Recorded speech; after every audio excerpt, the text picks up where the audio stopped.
je pense que c'est une campagne de désinformation organisée de l'extérieur. salaamaaleykum gars yi Ablaye Fall président fédération sénégalaise bu football génn na déggu leen vidéo bi. Donc je ne sais pas comment on peut imaginer des choses pareilles dans l'environnement de l'équipe nationale. Et je pense que ça, c'est manquer de respect déjà aux athlètes, mais manquer de respect aux dirigeants de la Fédération sénégalaise de football. Vous savez, nous sommes de grands commis de l'État. Moi, j'ai fait 35 ans d'administration. Je pense que tout le monde, les gens se connaissent ici dans ce pays. Est-ce que nous sommes des gens qui peuvent quand même être rattachés à ces situations-là? Et c'est ça le fond du problème. Donc, je pense que c'est une campagne de désinformation organisée de l'extérieur. Et c'est pourquoi moi, j'ai voulu porter ça au niveau du procureur. Parce que c'est l'image du Sénégal qui est ternie. C'est l'image de la Fédération sénégalaise qui est ternie. Je pense que ça, il faut prendre des mesures. Ce n'est pas sincère et ce n'est pas honnête. lii ngeen dégg nii lii la Ablaye Fall président fédération sénégalaise bu football. lii la tontu ginnaaw bu ñu ko laajee lii passé ci hôtel bi ci wàllu xale yu jigéen yi caga yi ci sàngara si lii la tontu. nee na xaw ma def na 30 ñaata ci service de l'État moom musul gis lu mel nii. mu ne lii sénégalais yi di wax lépp ay manipulation la dañu ko organiser.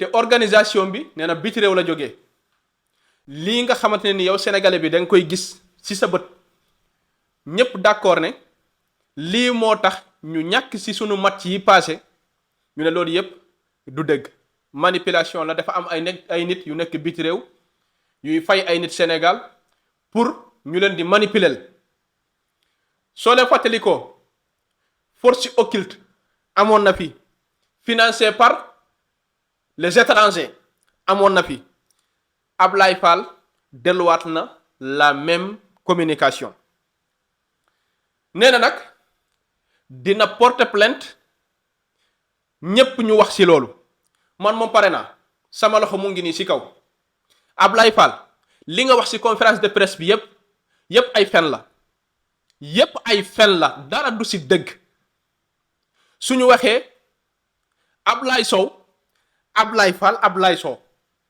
non suñu waxee Ablaye Sow buddi gémmeñ gi yaakaar ne moom su buddiwul gémmeñ gi li ñuy wax foofu yépp dara du ci dégg lépp loo leen wax ci conférence de presse boobu suba ba jant soo yépp ay fen kese la kàcc la yépp ay kàcc la da ngeen di fen da ngeen jël billet avion yi nga xamante ne nii dañ leen ko joxoon pour ay supporters yu waroon a dem pour soutenir gaynde yi lu toll ci 1 milliard ngeen jël billet yi jox ko seeni xarit seeni àndandoo seeni jegeñaale ngeen yegg ci États-Unis ngeen jël lion yi sànni leen fële dem ci caga ji dem ci sàngara si ba ñu perte suñu match yi yépp principal responsable bi mooy yow li ñu ko laaj nekk ci conférence bi li ëpp nee na moom xamul fekkeewul mel ni moom dañu jël fédération sénégalaise bu football jëkk teg ko ci loxam pour mu koy caaxaane ne nga nag di nga porter plainte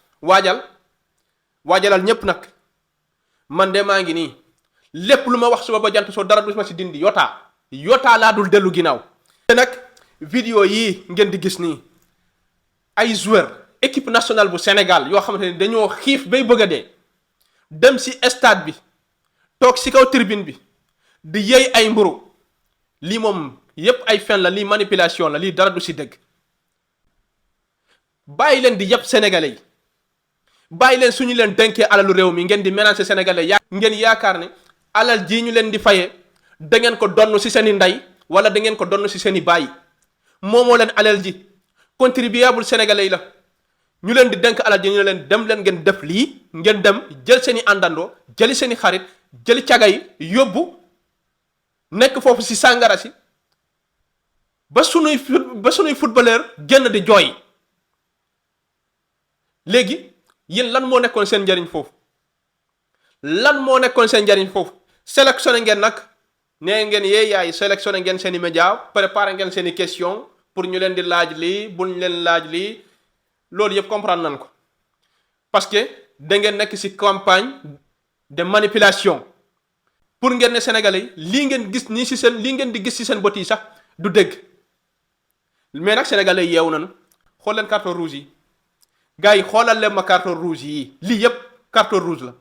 est-ce que gis ngeen kenn ku fi validé lii Ablaye Fall wax Sénégalais yëpp xam nañ ne day fen Sénégalais yi yëpp xam nañ ne day fen ñëw na nag wax ci kaw Pape Thiaw jël nañ li bon yëpp sotti ko ci kaw Pape Thiaw jël lu rafet li askanale ko seen bopp lii ñu mënul justifier ñu ne manipulation la Sénégalais yi dañuy fen dañoo nekk di manipuler bon dafa am ay nit yu nekk ay forces occultes ay forces étrangères yoo xamante ne ñoo nekk ci ginnaaw tiktokers yi youtubeurs yi créateurs de contenu yi di leen wax loo parce que Sénégalais yi waruñu am xalaat te waruñu gis te waruñu xam soo xamee wala nga gis wala ngay wax li nga xamante ni mooy dëgg yow dafa am ay nit yu nekk sa ginnaaw xaw ma nag am na ay nit yu nekk ci ginnaaw ñeneen am na ñu fa nekkul man dama gis équipe bi muy dem coupe du monde ma accompagner leen di wax ci équipe bi su ma gisee ay vidéo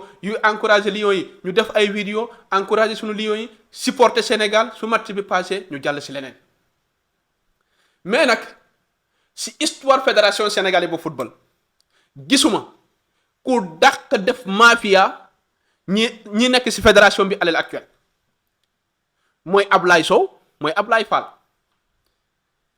santé yi rek moo leen wutale mais sotti si ak def si la muy génn di buxi bot yi di naan dinaa porter combat bi à niveau de la procureur demal ci président bi nga ne Sénégalais yi lii lañ ma tuumal plainte bii ngay jëbb si procureur na signature président nekk foofu nga xool ba xam est-ce que ñun dinañu noppi wala dinañ continuer di si wax billahi duñu dellu ginnaaw opération bi lii la mooy fédération bi dégage Ablaye Fall dégage Ablaye Sow dégage yéen ñi nekk foofu ni ngeen dégager Pape Thiaw na ngeen dégager woo noonu parce que nag du nekk kumba am ndey ak kumba amul ndey de en fait amoon na benn comité d'enquête parlementaire boo xamante ne assemblée nationale déclenché woon nañ ko fii ñu déggoon ñu siy wax ñoom tamit ñaari fan ñetti fan teg nañ ko fële fédération sénégalaise bu football bii dañu koy dissoudre nañ ko tas nu ñu dàqee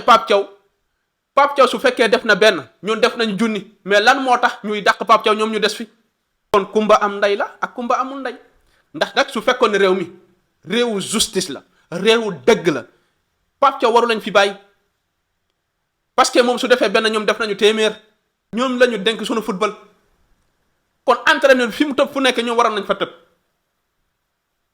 dëgg nañ nag manipuler ngeen ne ngeen yeeyaay da ngeen di xuppaate noonu su fekkoon ne ñëpp meloon nañ ni man billahi Ablaye Fall di nga xam ne alal ji ñu lay fayee ci fédération sénégalaise bu football bi donn woo ko ci sa ndey donn woo ko ci sa baay moomoo ko contribuable sénégalais yi su fekkoon ne alal jii ñu leen di fayee seen alalu ndey la wala seen alalu baay la ñun suñu yoon nekku ci sànni leen ko taal leen ko suñu yoon nekku ci mais dërëm ak ñaar dërëm sénégalais yi moom la ñu dajale pour fay leen mais lan mooy ndey sénégalais yi waruñu see am kaddu luy ndeyam organiser ngeen benn mafia foofu seen biir ñëw ngeen li ñu waxoon ci conférence de presse bi bu ñu dàqee Pape Thiaw la même chose la ñëw foofu teg ko foofu lenn rek la ci yokk mooy ménager sénégalais yi amoo leen droit wax ci fédération bi parce que man la ñu jiital def naa 30 ans de service bon yéen da leen toog rek di seetaan et puis nañu jël wax jooju teg ko fale parce que dans 2 mois 3 mois war nañu def qualification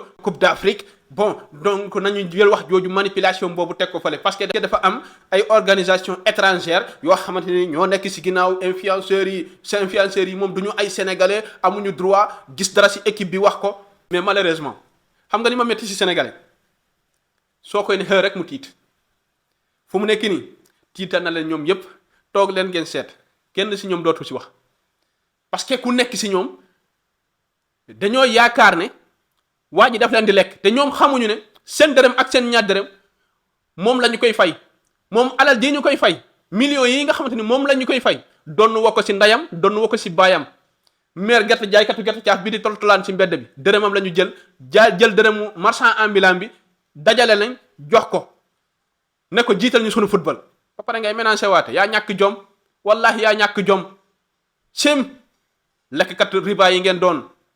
La différence entre le bureau sortant de la Fédération sénégalaise de football et ce bureau-ci, c'est que sur le premier, on avait un président, malgré tous ses défauts, Augustin Senghor. Il était au-dessus de son secrétaire. C'est le contraire de ce bureau-là. Là, on a un secrétaire général ultra, méga, 4K puissant, Abdoulaye Sow, qui décide de tout, qui entérine tout, comme si le président n'était pas là. Les pouvoirs qu'il a aujourd'hui, il ne pouvait pas les avoir sous Augustin Senghor. Parce que Augustin, c'est quelqu'un, c'est un homme d'autorité, c'est quelqu'un qui maîtrise les textes, c'est quelqu'un qui vit le sport, qui maîtrise le sport. Malheureusement, le 4e mandat était de trop. Il quitte Augustin Senghor, il part aider Abdoulaye Fall pour les élections à la tête de la fédération, mais il maîtrise plus qu'Abdoulaye Fall ce qui se passait déjà dans le système parce qu'il était là depuis des années, et là c'est lui qui dirige. Le premier blocus par rapport au contrat de Pape Thiaw, c'est Abdoulaye Sow. Parce que lui et Mayacine Mar, que je considère deux plaies de la Fédération sénégalaise de football, poussent pour Hervé Renard. Mais le paradoxe, c'est quoi? Peu importe le niveau de Pape Thiaw, qui te réclame 50 millions, mais tu vas payer à Hervé Renard plus? Tu vas payer plus à Hervé Renard? Est-ce que vous pensez que c'est sérieux que le Sénégal parte en Coupe du Monde avec un staff technique aussi maigre, aussi pauvre? Non, je ne peux pas croire que Pape Thiaw ait manqué autant d'ambition. Je ne pense pas, je ne crois pas ça. Je ne pense pas que Pape ait manqué autant d'ambition pour ne demander que ça. Tony Silva, entraîneur des gardiens. Teddy Pellerin et Lamine Diagne, adjoints au coach. L'analyste vidéo, j'y reviendrai après, parce qu'il n'était pas là pour la Coupe du Monde. Non, ils étaient dos au mur. Après la lourde défaite face à la France, ils ont pris un analyste vidéo. Donc, vous n'avez pas les moyens de payer un analyste vidéo. Et vous avez quand même les moyens d'amener avec vous vos amis, vos familles, et ainsi de suite, de vivre la belle vie aux États-Unis à l'argent du contribuable. Vous n'avez pas honte, au fait. Ces gens n'ont pas honte, vous n'avez pas de vergogne. C'est ça la vérité. Vous n'avez pas de vergogne. Vous n'avez pas de vergogne.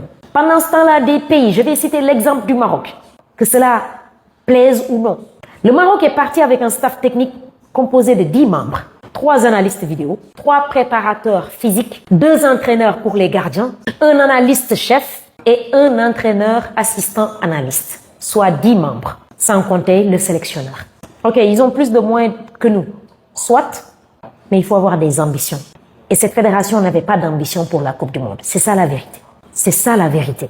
Et pour couronner le tout, vous permettez, des membres de la fédération se permettent de revendre des tickets. Des tickets normalement qui valaient 60 $, excusez-moi, 60 $. Des membres de la Fédération sénégalaise de football les revendaient à 350 $. Cet argent-là, où est-ce qu'il est? Où est-ce que cet argent-là est positionné? Cet argent-là, il va où? Dans les caisses de la fédération ou dans les poches de ses membres? Et j'espère que la ministre des Sports va faire un audit en interne. J'espère que la ministre aura le courage de demander un bilan financier exhaustif, je dis bien. Je l'espère bien. Diomaye, c'est la moindre des choses que tu nous dois. C'est la moindre des choses. À 2 semaines de la Coupe du Monde, tu dissous un gouvernement. Parce que je ne veux pas parler de politique, les gars. Je m'en fous de la politique. Là, je parle du football. Et le football, on ne peut pas le dissocier de la politique, malheureusement. Parce que la fédération est chapeautée par le ministère des Sports. Le ministère des Sports est sous la responsabilité du président de la République. Ce dernier qui a décidé tout simplement de mettre fin aux fonctions du Premier ministre. Par la même occasion, tu dissoutes tout ton gouvernement. On recommence à zéro. On recommence à zéro. Et voici les conséquences. Voici les conséquences. Je vous retrouve sur une autre vidéo pour continuer sur cette fédération Gate, cette FSF Gate. Et j'attends vos avis dans les commentaires.